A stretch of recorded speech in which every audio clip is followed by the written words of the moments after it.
All right, now it's time to do the analysis of our videos, of our data. Okay, so you made a bunch of solutions. You knew what you did to all the measurements you needed to make some solutions. You measured their absorbances, and then you had some unknown solutions that you measured the absorbance of. So from the end of the day, I want to get the concentration of those unknown solutions that we gave you and you measured the absorbance of. So I'm going to first calculate the concentration of all the solutions I made. Then I'm going to make my calibration curve, and then I'm going to use that curve finally at the end to get the concentration of those two unknown solutions.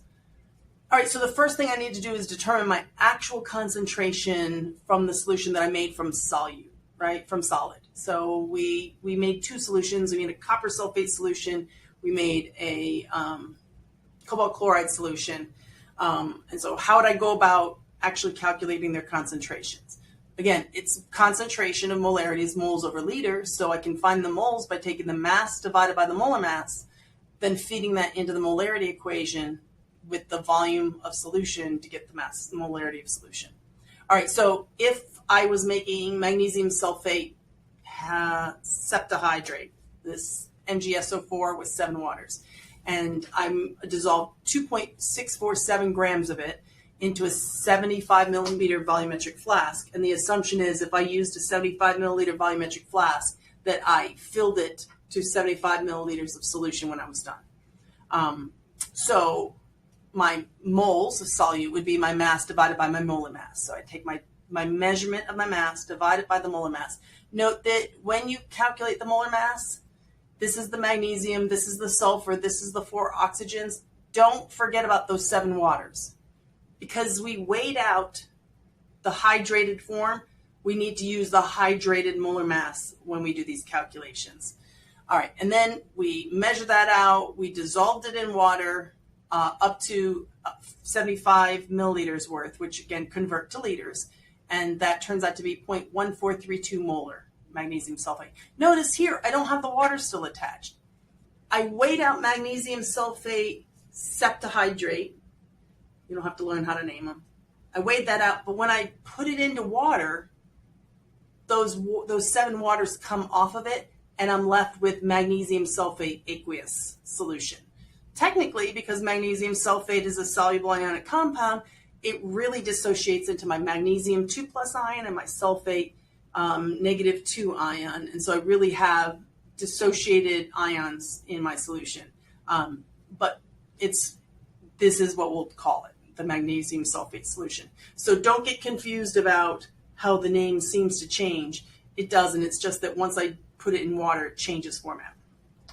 Okay, so this would be how I go about calculating the stock concentration. Then we made a bunch of dilutions. Remember, for dilutions, we can use the M1V1 equals M2V2 equation. In this case, if I had diluted, I took my solution that I made and I measured out 13.75 milliliters of it and put it into a 25 milliliter volumetric flask and then filled the line to 25 milliliters. Again, whatever the size of the flask is going to be my volume of the diluted solution. And it's fairly precise. You can add 2 decimal places of zeros after it. That's why we use that as a precise device. That's why it's the preferred flask to use when we're making solutions. And so I do need to record the size of the flask that I use when I use these things, because even though we just write 25, that's my 0.02500 liters that I need in my calculation. And we measured out 13.75 or 0.01375 liters of the stock solution. And the stock solution we calculated in the last concentration calculation has 0.1432 molar. So I solve, turns out the dilution is now 0.07876.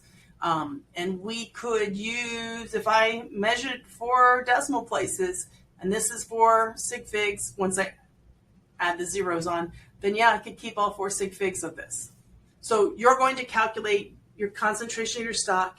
You use the dilution to calculate the concentration of all 3 of your dilutions. So you have a stock, 3 dilutions, and then water. So you should have 5 points that are known, and then you'll have just an absorbent measurement for the unknown that we'll use at the very end.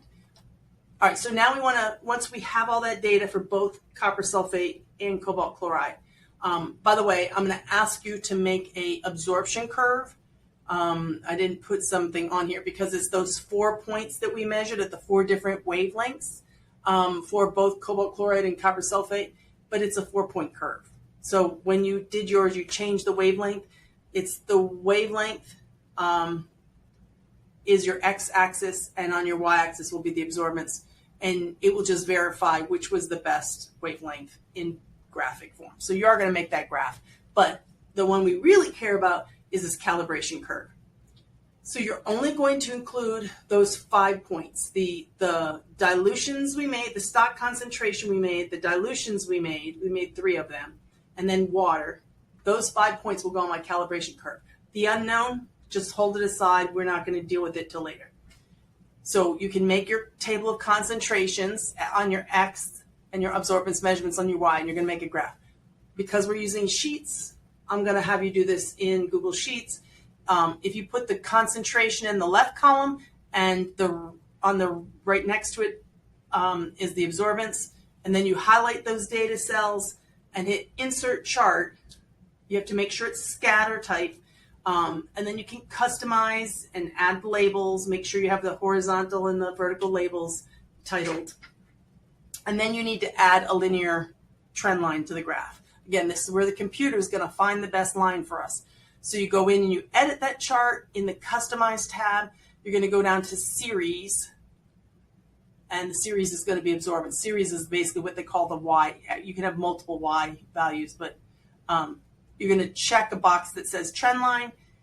You're not done yet. Then once you click trend line, more boxes open up. You scroll further down, and it's going to say label, and you're going to choose from a drop-down list, use equation.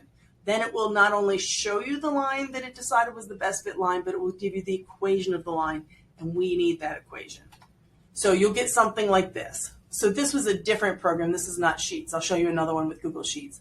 But if this was my program, note that the way that it spits out the format for me sometimes is different. This was using graphical analysis, which is the lab software. And it tells me the slope, and it tells me the y-intercept. So what this means is, since absorbance is on my y-axis and concentration is on my x-axis, this is telling me absorbance equals 4.625, that's my slope, right? We're doing y equal mx plus b. X is concentration plus, and here's my b value, my y-intercept value. Again, remember, this number should be pretty close to 0 if we did a good job. This one's not ideally close to 0, but it should be a little smaller than 0.08, but it is what it is. This correlation is telling me a value of how good a job the line fits the data. Correlation, or the R-squared value, sometimes they show you, is telling me the quality of the fit. Does my fit go through most of the points, or pretty close? So we can use that to evaluate whether something's better or worse if we had multiple graphs. If I use Sheets, it gives me this equation like this. So abs would be what, and it will say what, it will label it whatever I put at the top of the column where the Y value is. If I put ABS, it's going to use that variable. But for X, it's going to use the variable X. So it's saying that this line's formula is Y equals 1.09, that's the slope, times X plus negative 0.011. Again, this is pretty small now. All right. So in this, again, sometimes it shows you X, but you can look here and say, oh, but X is concentration. This would be now what we can use for our value. So once I have that trend line equation, that's my key to using with the unknown absorbance. So in this case, we said that the absorbance was 4.625 times the concentration plus 0.0800. If I measured my absorbance of my unknown and its absorbance was 1.35, I would put that here, and I'm going to solve for concentration. So I'd have to subtract off the 0.0800 and then get that value, divide by the slope, and then it tells me that my unknown was 0.275 molar. So you will do this. So you're going to get all your copper sulfate data, all your concentrations, make a calibration curve for copper sulfate. You'll also make an absorption spectrum for copper sulfate. But then you make your calibration curve, get the line, get the equation for the line, and then use your unknown for copper sulfate absorbance in this equation, or the equation you get from your line, to solve for the concentration. And then you're going to do the whole thing over again for cobalt chloride. Calculate all the concentrations. Even if you didn't make them, you need to have, for the stock solution, if the other lab partners made it, make sure you have their mass that they used, so that you can calculate the stock concentration, the dilutions, make a graph, make an absorption spectrum for your cobalt chloride, then make a calibration curve with a concentration and absorbance, and then use the equation you get from that line with the cobalt chloride absorbance for the unknown to determine the concentration of that unknown. And then you'll have some questions. Again, in the questions, I might allude to these things. We have to know the limits. It's important to know what we're doing and then also know the limits of what we're doing. So we should be using our calibration curves wisely when we're predicting. You should only be using a calibration curve if it's for the same solute and the same solvent absorbing at the same wavelength. So those three things need to be for sure. And then it should be at similar conditions, same temperature, same day, and then it should have absorbances in the same range as your data. So for instance, if all of the absorbances for the solutions I made were between, the lowest one was 0, that was water, and the highest one was 0.8 molar, and I take an unknown solution and it turns out to it's like 3 molar, it's going to be out of the concentration range. It's not in the range where we made the solutions and did our measurements. So if it's outside the concentration range of your curve, or if your unknown is outside the absorbance range, if my absorbance is particularly high, higher than my stock solution, I really shouldn't be using it. And so some of the questions may allude to some of these issues as you go through them. So for instance, if I looked here at this calibration curve at 635 nanometers, and if this was my curve, I would only want to use this for copper sulfate solutions, also measured at 635, that are in the range of absorbance between 0 and say 1.5 is my highest, and up to concentration of about 0.3. So if I were to take another unknown solution that was 0.5 molar, I shouldn't be using this curve. Or if I measured it and the absorbance was 2.5, it's outside of this range. So keep that in mind when you're using calorimetry, especially when you're looking at the questions on this lab. Again, so now that you understand that, you should be thinking about your data, what errors and limitations it can have, the concepts and analysis that we've talked about in these labs to answer my questions. Let me go back for a second and just kind of talk about this. One of the questions is asking you about quality of the data, and you really should be looking at, right, I'm trying to find a trend.